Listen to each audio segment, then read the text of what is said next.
So I'd like to kind of welcome you to our event this morning called Enhancing Knowledge Equity Through Use of Grounded Theory for Social Justice and Decolonisation Approaches. And I'm absolutely thrilled that we are here this morning with my colleagues Professor Elaine Keane and my colleague Dr. Tanya Kovacevic, and I'll introduce my colleagues in more detail in a little while. Also very excited to say that we're launching, this is one of a number of events that we have planned for in ILAS for 2025, which is part of our public engagement and research training series. And this year we're focusing on innovative methods for inclusive research. And sort of broadly for this and related events, really trying to just provide the opportunity for further training and dialogue around how we can develop our methods to have our research to be as inclusive as possible and to think creatively about that. And this is really an opportunity for sharing expertise and dialogue, and delighted that, as I say, we have you here as colleagues. You're part of that today in terms of engaging in that.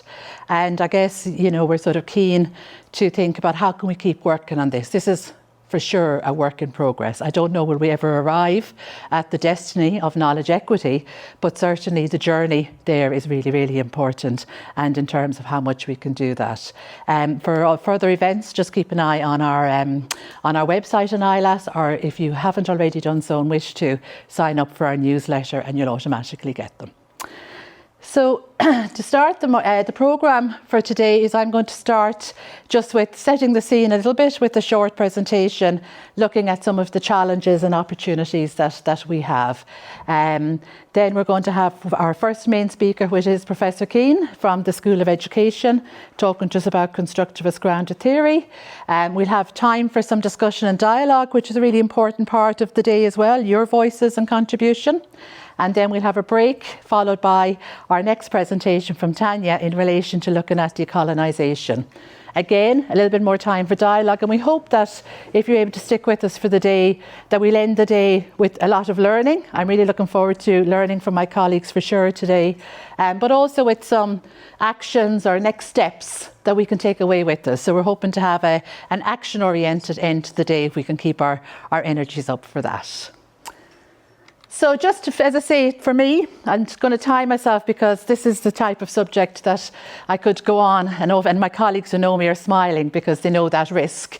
So I really just want to say a few words to kind of contextualise the day and to think about both the opportunities and challenges we have when we think about working towards knowledge equity.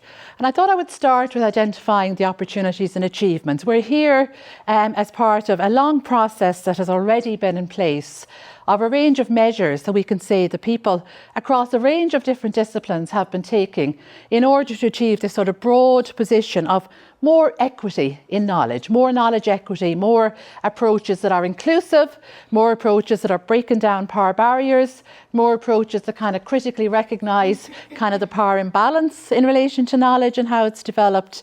And here, just sort of a few that come to mind, just sort of citizen science has sort of, you know, developed very significantly across a number of disciplines and domains. We've a range of expertise and theories developing from the perspective of service users, persons supported by services. Also sort of alongside that, huge work developed in relation to patient and public involvement that we call PPI. We have a whole body of public sociology, and we have like a whole range of different methods now that we can draw from, which you might call participatory or indigenous research methods, which I'm trying to learn more and more about at the moment. Huge potential, kind of connecting with the ideas of decolonisation and how we can learn from experts who are really in the midst of Indigenous knowledge creation and production, and colleagues sort of looking at different global contexts for that. So there's a huge amount there that we're drawn from. Today is sort of coming in to maybe build on that and to contribute to building up that knowledge. And there's lots I haven't mentioned there as well, of course. They're just for illustration. But look, that's all very well, but there's huge challenges as well. And I find the term from Miranda Fricker, the term epistemic injustice or epistemic justice, very, very helpful. I can't claim to be an expert. I very much read the work to learn for myself. You see it applied across a range of different domains. But it's interesting and really important when we're talking about equity across the life course, which is sort of our key goal in our work in ILAS, and looking specifically at the potential for us to achieve knowledge equity, which is quite a lot in our control. But broadly, epistemic justice is talking about the fairness of the distribution of knowledge. Where do we put our efforts in terms of who contributes to knowledge, who builds theories, who tests theories?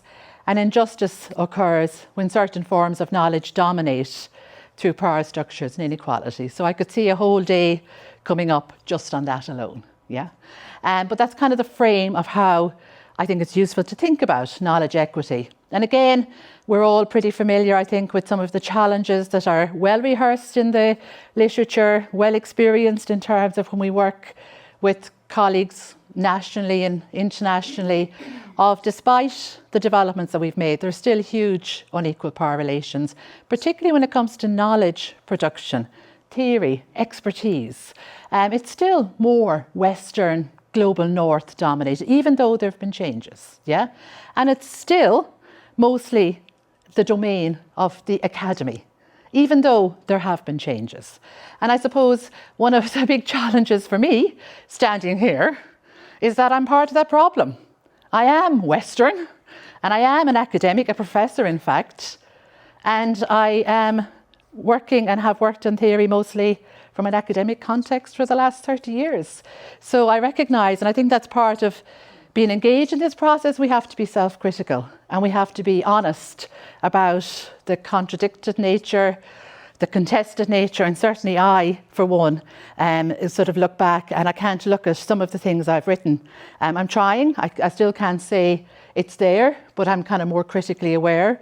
And there's some things that I just can't pick up at all and think, you know, they represent some of these points that I'm critiquing.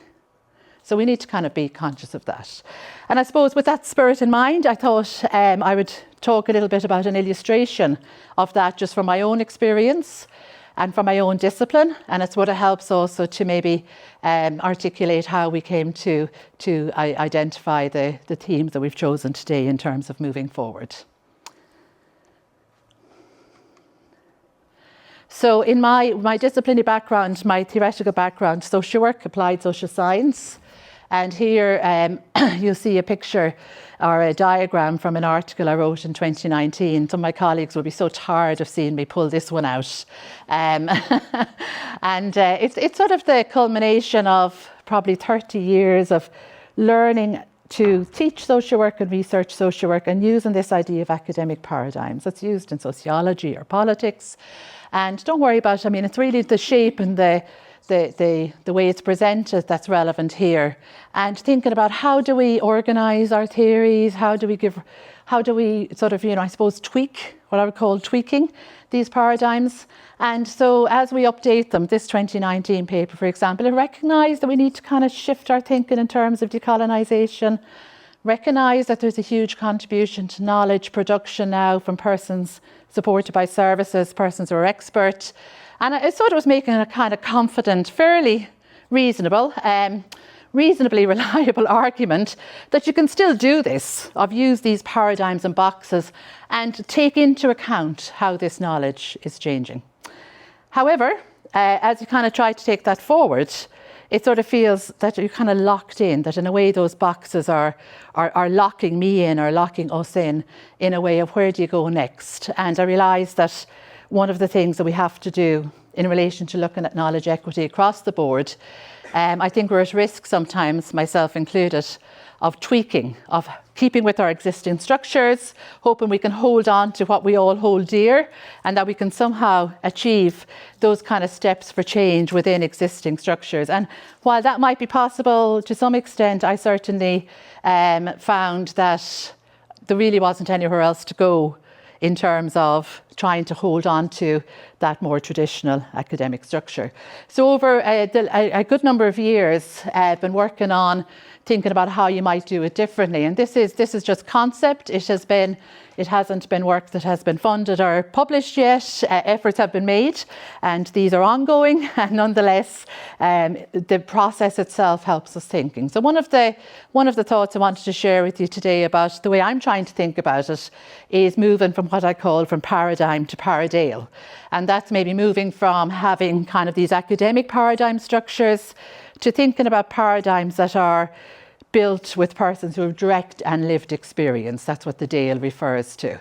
And how do we think about that? So thinking about how do you build theory from the ground up? So of course, one of the immediate places that we look to is grounded theory, and constructivist grounded theory in particular. And, benefiting from the work of Elaine and colleagues of learning about the approach of how you can build theory and test theory from the ground up. So it seemed one example that would be a good way for us to think differently about how we can build knowledge in a more inclusive way, including people. For me, in this example, it's including people maybe who have direct experience of social work interventions or child protection and welfare, direct experiences of poverty, and a whole number of different examples.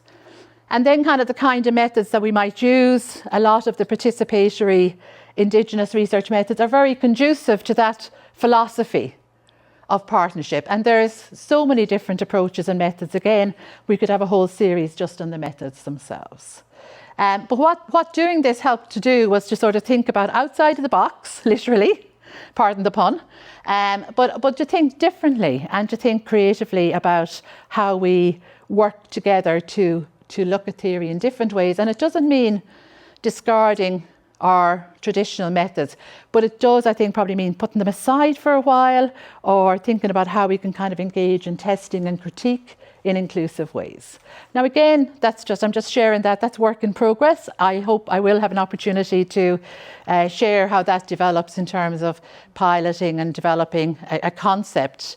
But what it really highlighted for me, and why I'm so delighted that my two esteemed colleagues are here today, is just I need to know more. I need to learn. And actually also, here's another barrier of how do I do this? How do I do this taking into account all of the structural challenges, taking into account all of my own limited strengths? And I suppose two things we're going to focus on today, which are steps towards not this specifically, but just generally thinking about knowledge equity, is first how to. So we need to have really good methods about how to engage in knowledge equity processes and knowledge construction. And as I say, Professor Keane, Elaine is here to speak to us about that in detail today and how we can use that methodology for social justice. But it's also about a mindset, about how we think about this work. And we thought that it would work very well then to think a little bit about the work that the university has been doing so far, led by my colleague Tanya here, in relation to decolonising the curriculum. That very big challenge that has been set. And sometimes you wonder, where do we start? But we start where we can. And I think the steps that have been taken show that we can continue to progress. So that has sort of, I suppose, formed the basis of a focus for today on methods and approaches, thinking about how we do it, but also how we think about it, and learning together and learning from, as I say, the expertise of Elaine and Tanya, who are so kindly presenting today the two main talks for today. So that's all I have to say on it. I'm really looking forward to, I'll be facilitating the dialogue and really looking forward to listening and learning from Elaine and Tanya, but also listening and learning with yourselves. So thanks very much, and we'll finish this and we'll introduce Elaine.